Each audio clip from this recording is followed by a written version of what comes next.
لله رب العالمين والصلاة والسلام على سيد الأنبياء والمرسلين أما بعد أعوذ بالله من الشيطان الرجيم بسم الله الرحمن الرحيم القارعة ما القارعة وما أدراك ما القارعة يوم يكون الناس كالفراش المبثوث وتكون الجبال كالإحن المنفوش.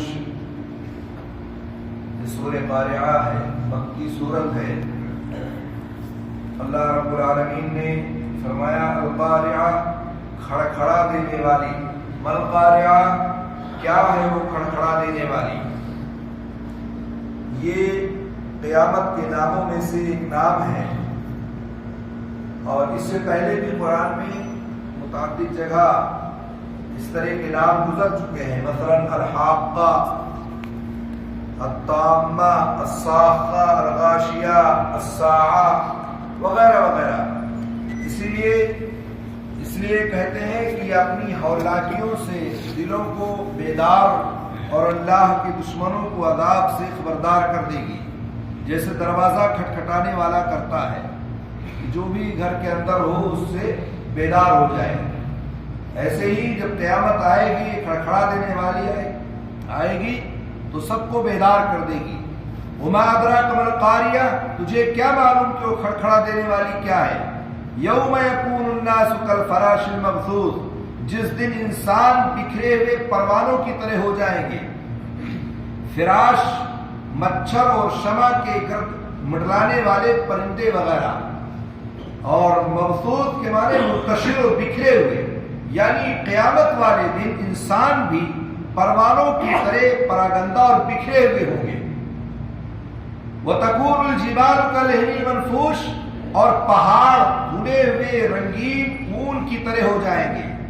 اہن اس اون کو کہتے ہیں جو مختلف رنگوں کے ساتھ رنگی ہوئی ہو، اور منفوش کے معنی ہوتا ہے دھلی ہوئی. یہ پہاڑوں کی وہ کیفیت بیان کی گئی ہے جو قیامت والے دن ان کی ہوگی. قرآن کریم میں پہاڑوں کی اس طرح کی مختلف کیفیت مختلف انداز میں بیان کی گئی ہے، جیسے کئی بار یہ گزر چکا ہے. اب آگے ان دو فریقوں کا اجمالی ذکر کیا گیا ہے جو قیامت والے دن اعمال کے اعتبار سے ہوں گے. فرمایا اللہ تعالیٰ نے فَأَمَّا مَنْ ثَقُلَتْ مَوَازِينُهُ فَهُوَ فِي عِيشَةٍ رَاضِيَةٍ، پھر جس کے پلڑے بھاری ہوں گے قیامت والے دن، جس کے پلڑے بھاری ہوں گے. موازین میزان کی جمع ہے، میزان ترازو کے معنی میں، جس میں آپ کے صحائف، آپ کے اعمال نامے تولے جائیں گے. اور اسی طرح سے بعض کہتے ہیں یہاں میزان نہیں بلکہ موزون ہے. موزون کی جمع یعنی ایسے اعمال جن کی اللہ کے یہاں کوئی اہمیت اور خاص وزن ہوگا. لیکن پہلا مفہوم زیادہ راجح ہے کہ اور صحیح ہے کہ آپ کے میزان تولے جائیں گے، یعنی جن کی نیکیاں زیادہ ہوں گی اور وزن اعمال کے وقت ان کی نیکیوں والا پلڑا بھاری ہو جائے گا. تو اللہ تعالیٰ نے کہا فَهُوَ فِي عِيشَةٍ رَاضِيَةٍ، وہ دل پسند آرام کی زندگی میں ہوگا. جن کے نیکیوں کے پلڑے جن کے بھاری ہو جائیں گے وہ دل پسند آرام کی زندگی میں ہوگا، یعنی ایسی زندگی جس کو وہ صاحب زندگی پسند کرے گا. ایک شخص، ایک مومن جیسی زندگی چاہتا تھا، جیسا وہ پسند کرتا ہے، ویسی زندگی اس کو وہاں ملے گی. وَأَمَّا مَنْ خَفَّتْ مَوَازِينُهُ فَأُمُّهُ هَاوِيَةٌ، اور جس کے پلڑے ہلکے ہوں گے، یعنی جس کی برائیاں نیکیوں پر غالب ہوں گی اور برائیوں کا پلڑا بھاری ہوگا اور نیکیوں کا پلڑا ہلکا ہو جائے گا. فرمایا فَأُمُّهُ هَاوِيَةٌ، اس کا ٹھکانہ ہاویہ ہے. ہاویہ جہنم کا نام ہے، اور اس کو ہاویہ اس لیے کہتے ہیں کہ جہنمی اس کی گہرائی میں گرے گا. اور اس کو ماں سے اس لیے تعبیر کیا گیا ہے کہ جس طرح انسان کے لیے ماں جائے پناہ ہوتی ہے، اسی طرح جہنمیوں کا ٹھکانہ جہنم ہوگا. اور بعض کہتے ہیں کہ کے معنی دماغ کے ہیں. جہنمی جہنم میں سر کے بل ڈالے جائیں گے. تو نیکیوں کا پڑا بھاری تو جنت، اور نیکیوں کا پڑا ہلکا، برائیوں کا پڑا اگر بھاری تو اس کا ٹھکانہ جہنم. وما ادراک ما ہی، تجھے کیا معلوم وہ کیا ہے، یعنی یہ استفہام اس کی ہولناکی اور اس کی شدت عذاب کو بیان کرنے کے لیے سوالیہ انداز میں، تجھے کیا معلوم ہے کہ وہ حاویہ کیا چیز ہے؟ وہ انسان کے وہم و تصور سے بالاتر چیز ہے، انسانی علوم اس کا احاطہ نہیں کر سکتا کہ وہ کیا چیز ہے اور وہ کیسی چیز ہے۔ اس لیے کہا تجھے کیا معلوم وہ کیا ہے؟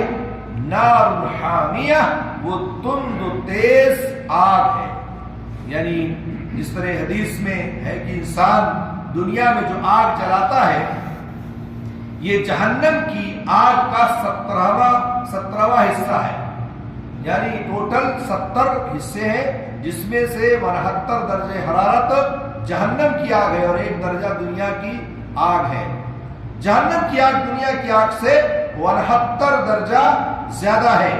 ایک اور حدیث میں ہے کہ آگ نے اپنے رب سے شکایت کی کہ میرا ایک حصہ دوسرے حصے کو کھائے جا رہا ہے، اللہ تعالیٰ نے اسے 2 سانس لینے کی اجازت دے دی، ایک سانس گرمی میں اور ایک سانس سردی میں۔ جو سخت سردی ہوتی ہے اس کا ٹھنڈا سانس ہے اور نہایت سخت گرمی جو پڑتی ہے وہ جہنم کا گرم سانس ہے۔ صحیح بخاری کی روایت۔ اور ایک حدیث میں ہے کہ نبی کریم صلی اللہ علیہ وسلم نے فرمایا کہ جب گرمی زیادہ سخت ہو تو نماز ٹھنڈی کر کے پڑھو، اس لیے کہ گرمی کی شدت سے جہنم کے جوش کی وجہ سے یہ گرمی پڑ رہی ہوتی ہے۔ تو معلوم یہ ہوا کہ جہنم بڑی خطرناک چیز ہے، اس لیے ہماری کوشش ہونی چاہیے کہ ہم زیادہ سے زیادہ نیکیاں کریں، اچھے کام کریں، نیک کام کریں، تاکہ ہمارا میزان وزن جو ہے ہمارا نام اعمال میزان پر بھاری ہو جائے اور ہمارا ٹھکانہ جنت ہو۔ اگر ہم برائی اور معصیتوں میں پڑے رہیں گے تو ظاہر سی بات ہے نیکیوں کا پڑھنا ہلکا ہو جائے گا اور برائیوں کا پڑھنا بھاری ہو جائے گا جس کا ٹھکانہ جہنم ہوگا۔ اللہ تعالیٰ سے دعا ہے اللہ تعالیٰ ہم سب کو زیادہ سے زیادہ نیکیاں کرنے کی توفیق عطا فرمائے اور برائیوں سے محفوظ رکھے اور قرآن و سنت کا پابند بنائے، اس پر ہم کی توفیق دے۔ آمین رب العالمین۔ السلام علیکم و رحمۃ اللہ وبرکاتہ۔